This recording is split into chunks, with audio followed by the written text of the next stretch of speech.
give me the difference, when we talked about in the green room, about the difference between the trafficking of drugs and humans. You drew a scenario that is, I think our audience needs to hear about that. Well, trafficking drugs is something when someone sells a drug, it happens once, Yes. and they make that money once. When they sell a human being, that they can sell that person over and over and over. In fact, some of the reason why the 75,000 victims equal one trafficker being convicted. Now, I'm using statistics here, but I want people to really understand that. Right. How can that happen? It's because in third world countries, a policeman will make $10 a day for his job. But if he will turn a blind eye to trafficking, he can make up to $100 a day. Yeah. And one victim will bring about $1,500.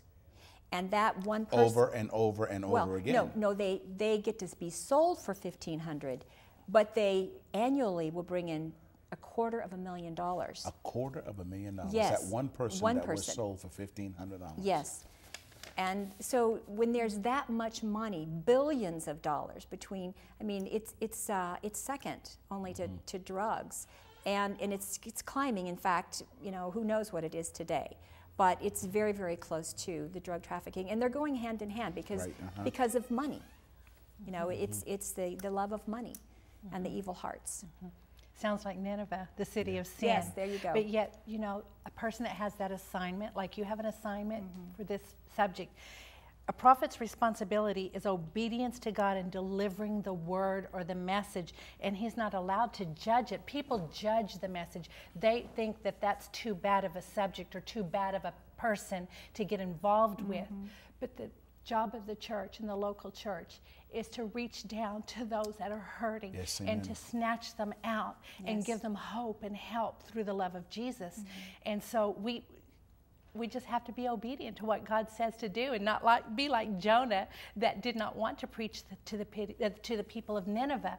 But once he obeyed God, they all got saved. And we can pull those people out of the pits of hell. And so you're doing that to make a difference. Well, ever since I was a young girl, I wrote in my diary when I was 14, I want to change the world for the kingdom of God. And how do we change the world except one person at a time? Yeah. And we all can do something. That is correct. A proverb that I've written down about, and it's an old proverb, who knows who wrote it. There are none so blind as they that will not see. And today, our viewers, it's not a good subject. We don't want to talk about it. There are horrible things that happen to people, to children. We can't even imagine. In the book, I want to talk about that because it's definitely a great book. Yes. More Than Rice. And again, folks, listen to us. This novel, More Than Rice, is being released today, and you can go to the website and get the information you need about the book, More Than Rice, and it's and tell us a little bit the why. Why did you write that novel? Because of all the motivation of what's going on around the world, I wanted I want to call it a soft sale. Yes. Into the subject of human trafficking, because your average neighbor, your average church member is so turned off by the whole idea, the ugliness of it. This book puts a face to those victims that we don't know or even care about, because they're out of sight, they're out of mind.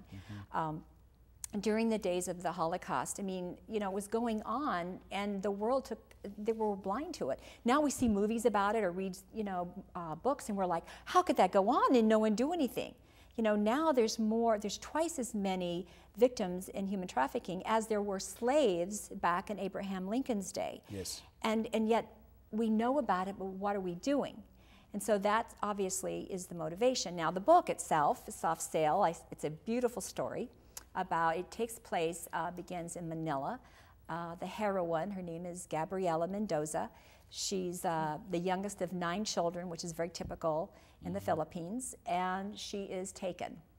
And she is taken, and she meets about 30 other girls that are in a brothel. And in that setting, the story is about the girls' survival, how they become friends, how they learn to survive. There's mystery, there's murder, there's a little romance, there's self-sacrifice, there's just some, it's a great mystery. And what's so exciting to me is a brand new novelist that I didn't even know what I was doing when I started. I had 15 preview readers from age 17 to 78, men and women alike. And I got a 10 from all 15 people that the book was a page turner. Oh, wow. So wonderful. That is, I mean, I know that's God. I don't even want to take the credit, but it's a beautiful story. I really want people to fall in love with these girls, to be personal.